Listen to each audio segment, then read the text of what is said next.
just talk about NBA players and rap music. I mean, it's a huge part. It's a huge part of the game. You know, from the pump up to it's the crowd. They play it during the games now. They play some beats. How come more NBA players don't make music? I know Shaq was he did that. What happened?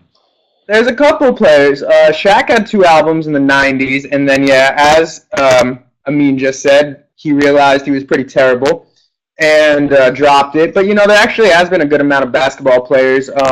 Kevin Durant, I think I've heard one verse from him, but he's a usual mixtape person hosting mixtapes. Iverson, my boy J.R. Smith, he has actually recently put out rap songs, which are pretty funny.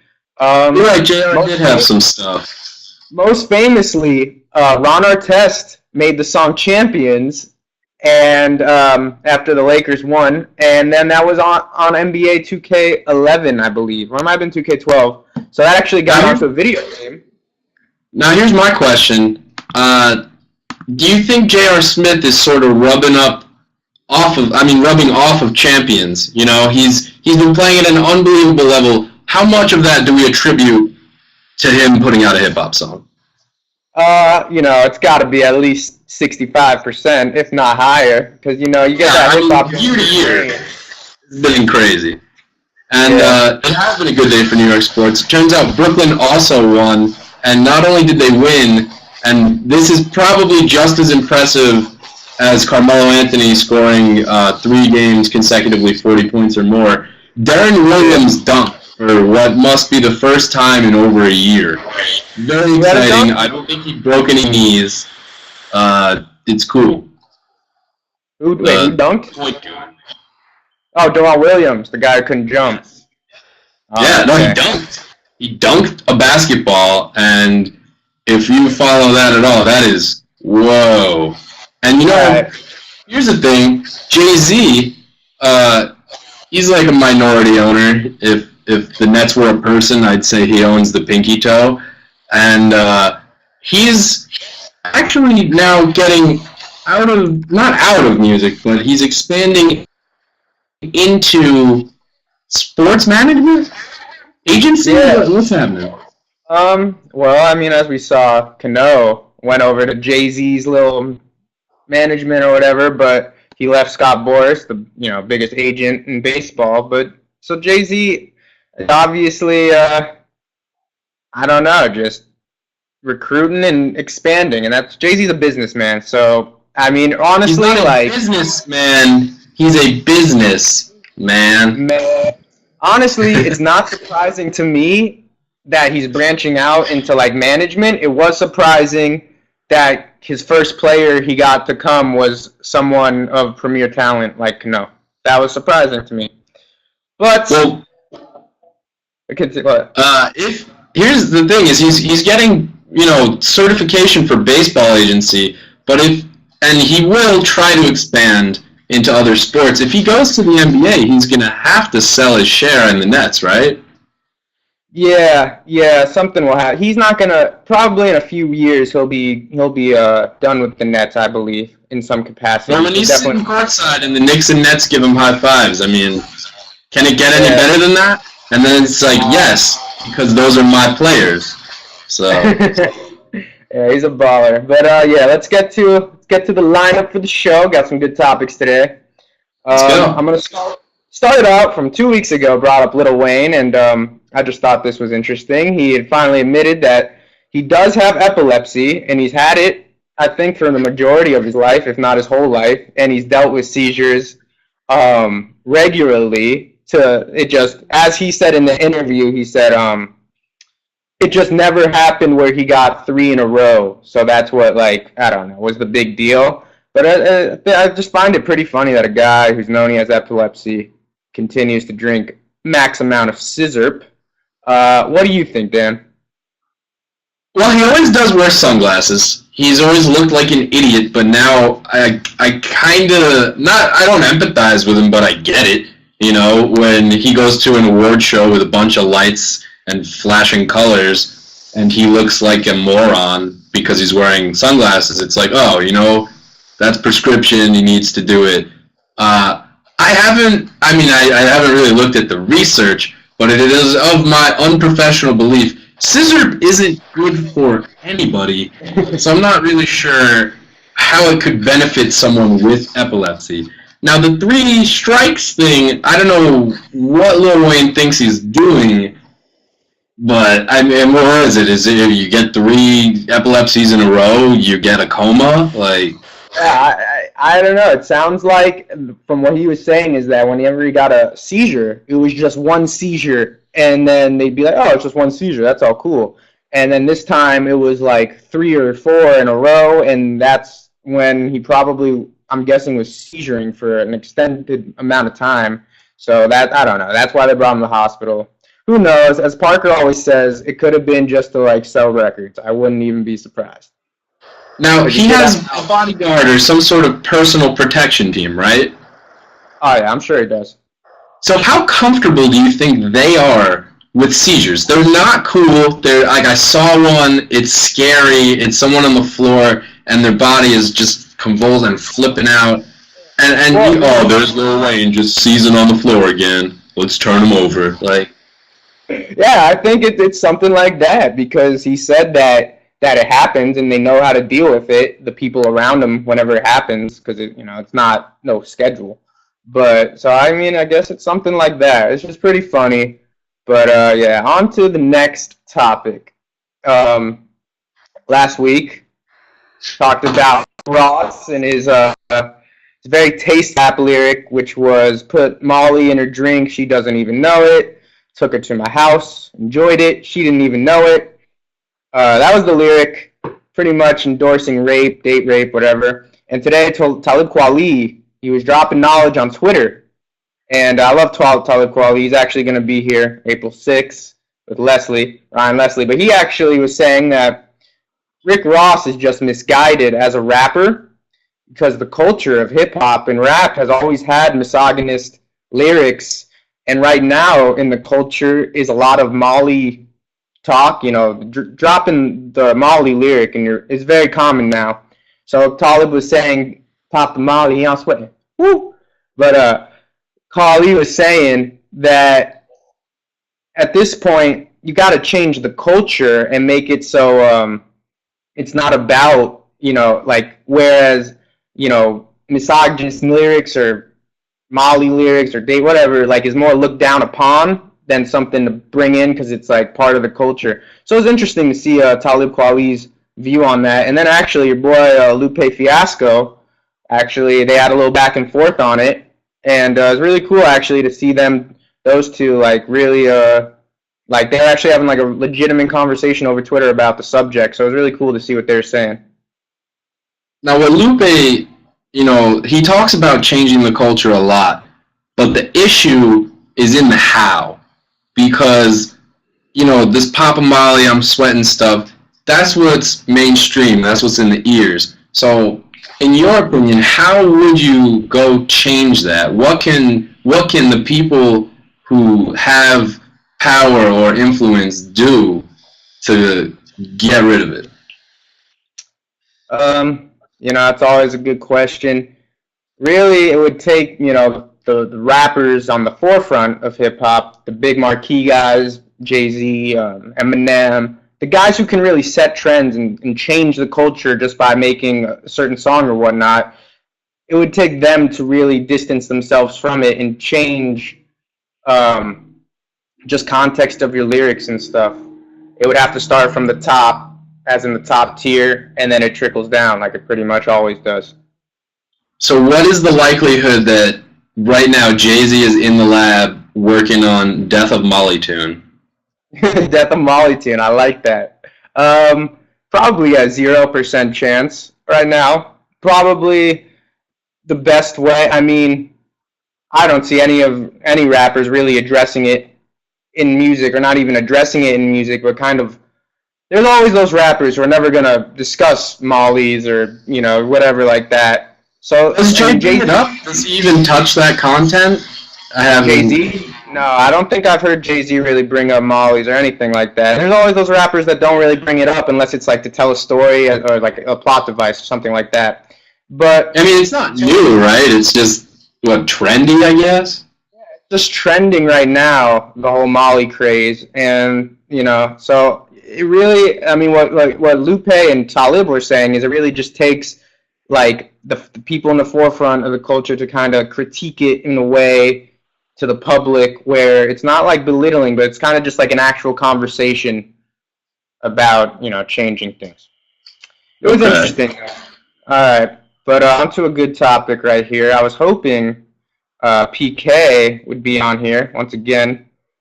Not here, but that's all right. Because I want to talk about Kid Cudi. Kid Cudi today, he came out and he announced that he officially has left Good Music and severed ties completely. He did say he's still still on good terms with Kanye West, but he said he's the only one that he told, and he kind of left pretty abruptly. Hearing that, do you think that's a good decision for Kid Cudi? And anybody in the chat that wants to. I'm gonna throw my 2 cents in the ring. Kid Cudi, now he's had his issues with bouncing off the walls and trying to maintain calmness. His spaceman shit. And Kanye, in my personal opinion, has completely gone off the fucking rails. So, knowing where Kid Cudi could go with improper guidance, I think it's a smart decision. Not that Kanye isn't entertaining and a good musician, but if I'm Kid Cudi, I want to stay far away from him right now because he's going to lead me down some funky shit, and I don't want to do that. Yeah, he said the main reasons why he chose to leave because he wanted to focus, which is something awesome or something like that. I forget the name. And King Chip, formerly known as Chip the Ripper, who I'm a fan of. He's a pretty good rapper, and he said he changed that name. He changed it I'd say like maybe half a year ago. I'm not exactly sure when he made those change to King Chip, but. Yeah, that was kind of what he said was like the main reason was to focus on his label and specifically King Chip's album whenever that comes out. So I personally think just based on his last album, I feel like having Kanye around, even though he is going through some stuff, is always a good thing just because of his past and how much Kanye can contribute just in ideas and whatnot. I do think it's very interesting to see what he will do with no guidance, as you really said. And I wonder if the music will get even more experimental than from Wizard and stuff like that, even though Wizard to him technically wasn't a rap album. Okay, knowing that, I decided not to listen to Wizard. I still haven't, I heard a couple tracks, but, I held Kid Cudi in a very high regard from that A Kid Named Cudi mixtape, and yes. I've kind of been watching him go downhill a little bit, and I decided to stay away from that because I didn't want to hear him do not rap, and did it leak, or is this new single out? I see pretty girls everywhere I go. That he put it out. It didn't leak. It's the second single. It's pretty bad reception so far, I feel like. It is. It's a hook, and it's not an unheard of phrase. I see pretty girls everywhere I go, and Cudi kind of just. It's not that he chops and screws it. He just kind of slows it down and takes. I see pretty girls everywhere. I can't dance to it. I don't want to learn the lyrics. It doesn't sound good. Pretty repetitive too, which I thought. And actually, that kind of leads me in, as you said, he's kind of tailing off for you, and it kind of leads me into my next question. Do you think Lupe Fiasco is the next Lupe? And when I say that, you know what I'm saying, but to others, I think Kid Cudi is the next Lupe. Yes, Kid Cudi is the next Lupe, as in he started off, and to me, I was never the biggest fan of Kid Cudi, but to others, right. A lot of people, I've had conversations with people who say his first 2 albums were classics, and, then and so on, whatever you thought of them, it wasn't the same. So, I'm not the biggest fan, so I wanted to ask someone like you, do you think he's like the next Lupe, where they started making great music and had showed so much potential, and now recently in their careers have kind of fallen off? Well, what I'm gonna say, I mean, that second Cudi album, it had to grow on me. It took me at least half a year to kind of enjoy it. I'm agree with Salty there and say it's difficult to say Lupe has completely fallen off.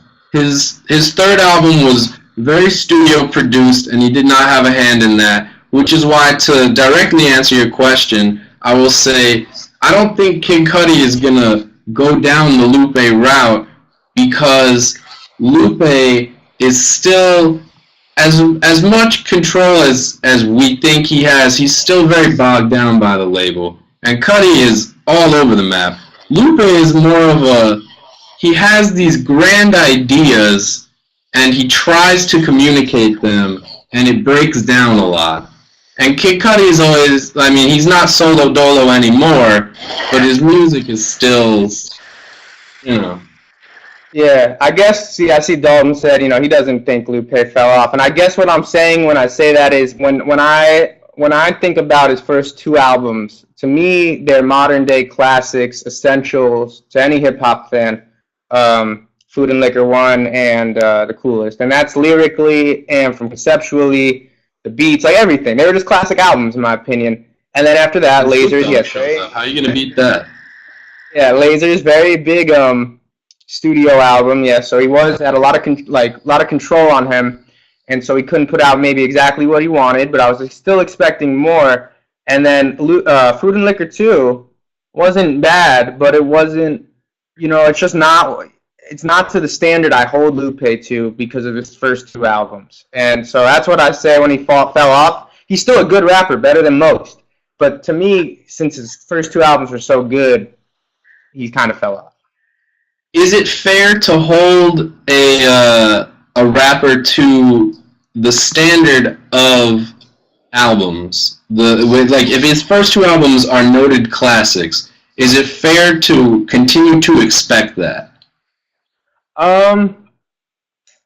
It may not be, but because a lot of artists progress differently and they change over time, which is understandable.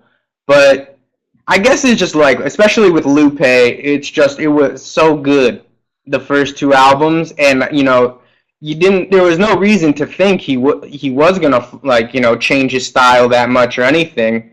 And the thing where he really changed up is his beats. They used to be soulful. He had a lot of Neptune's production. I was gonna bring that point up directly. Because when Salty says his mixtape game is crazy, his mixtape game features some of the least Lupe beats I've ever heard. Now, I love bringing this up, but when he put out Friend of the People, that was over Thanksgiving a few years ago, I had my father listen to it. My father is not a hip-hop aficionado, but he respects Lupe Fiasco for his lyricism and his content. And even my father says he's got to go back to the jazz beats. This isn't good. I still think he's putting out crazy rhymes, but it's nothing I choose to listen to. That's my angry driving music. Lupe I like to calm down with. Yeah, it's just not the same over electronic as it is over soulful jazz or Neptunes or something like that. He's so much better over soul. Yeah. Because he's a soul person. Yeah, he is a soul person. I agree. We only got a little bit left, and I want to get through at least two more topics really quick. First Let's hit him. Chris Brown dissed Drake again in a freestyle. Oh no, not a freestyle. It was the R.I.P. remix, and he said it was a couple days ago, and he said you started from the bottom, gonna come out the closet. You problematic. I bought them ratchets and automatics. So he basically infers that Drake is gay and should come out of the closet. And, it's probably because he's mad that Drake fucked his bitch. We all know this. But I wanted to ask, do you think, that was the line, Do you think that's a good diss? And do you think Drake should even think of responding? I don't think Drake should respond. I think, homophobia is a shitty thing to comment on. But Chris Brown lost Rihanna this week. They are broken up. I read that in the news, which was not an April Fool's joke, saying that they came to a decision and they're no longer together. So if I'm Chris Brown, I'll probably punch through a couple walls. And if they broke up, the assumption is Chris Brown could never get over the fact that Drake got in. And if that's what, Chris is going to do, Drake should get back in it. If he wants to get back at Chris, be like, boop, I did it again. Yeah, I think Drake, honestly, he's not the hardest guy, the hardest rapper in the world. He's not from the streets or anything, but he's got bars. And honestly, I think if Drake wanted to, I don't think he will, but I think if he wanted to, he could just literally destroy Chris Brown. But I don't think he's going to. On to the next topic really quick. I got two more. I just want to give it through really quick. One, Nicki Minaj, I think this was today. She made it a point to say that she's underrated in the hip-hop world and that she is better than most male rappers. And I just thought that was hilarious. She said, when I look at my verses and the wordplay and metaphors and stuff like that, I don't know. And she goes, I put in the work lyrically and people act like it doesn't even exist. And I thought that this is hilarious considering Nicki Minaj has some of the most corny, lazy raps I've ever heard in my life. What do you think, Dan? I have very little respect for Nicki Minaj. However, if she wants to be taken seriously in the rap game, and this is, Nicki, I don't know, this is ONcam, anything's possible. Fucking do a rap, alright? Stop with this Starships crap. Get off the pop charts. You want to get taken seriously? Rap. That's it. Thank you. That's all there is to it. Thank you for that one. That is so true. We'll leave it at that. This is probably my favorite topic for today's show. I think you'll get a kick out of it. If Heltzel was on, he would get a huge kick out of it. Okay, so here it is. She is a freak show, Chris. I definitely have to voice that. Oh yeah, total freak show. But this is the last topic, and it really makes me laugh because this is awesome. Riff Raff and the director of Spring Breakers Kids, Harmony Korine, are going to make a book together based on Riff Raff's tweets. 100% true. And if you've ever read Riff Raff's tweets, you could read his tweets at Jody High Roller on Twitter, and I think it's spelled JODIHI Roller. Anyway, the guy puts up the most ridiculous tweets. He's a rapper. He's also what most people say in the movie Spring Breakers, James Franco's character. They say James Franco's character is based off of Riff Raff. Basically, if you read his Twitter, though, it's the most ridiculous tweets you'll ever read, and they're going to make a book about it. So I don't know how it's going to work, but it's going to be awesome. I just needed to bring that up. I'm going to do some of my favorite Riff Raff tweets I just found 10 seconds ago. All right. Checklist for the day. Number 1, respond to the haters and civilians. Number 2, buy a candy clam chowder Ferrari. Number 3, look good. Number 4, have fun. Number 5, make money. And I can't disagree with that hustle. And then he starts putting out some rules. So rule number 1, don't waste my time. Rule number 2, don't step on my new shoes. And that's probably the most coherent he's been in a year. Yeah. Yeah, classic. The guy is hard not to like it. Yeah, it's very hard not to like it. The guy just drops classic lyrics all day, like Ruby Tuesday, Cinderella Ballerina, as Salty just pointed out. He's also got one of my favorite rap lyrics of all time. Used to drive a Porsche Cayenne.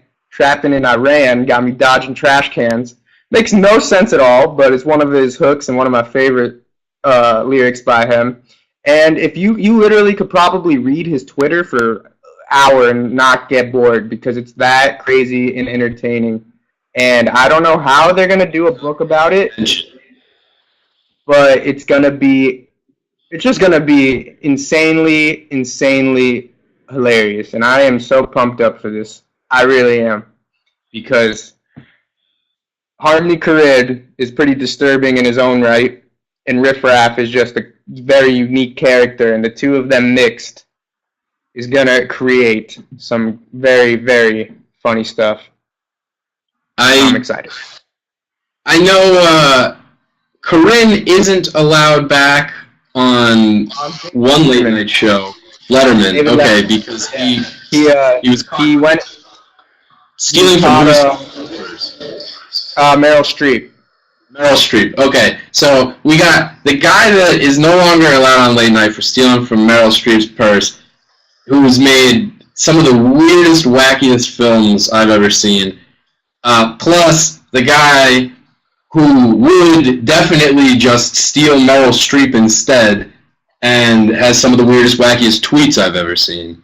So, to think that they're going to write a book is in itself amazing, and I can't wait. And the fact that it's about Riff Raff's tweets, it's going to be a story based on a guy who has Versace seats in his Lamborghini. I don't know. It's going to be funny. It's going to be funny. I'm interested. But that is all the time we got for today. Thank you for tuning in to the Hip Hop Pit Stop. Very happy to have my boy Neville Bamshoot here. He's a nice little co-host. That was great. Thank you for coming on. And tune in for the next schedule of shows. Should be a good one. Log out of this bee's match.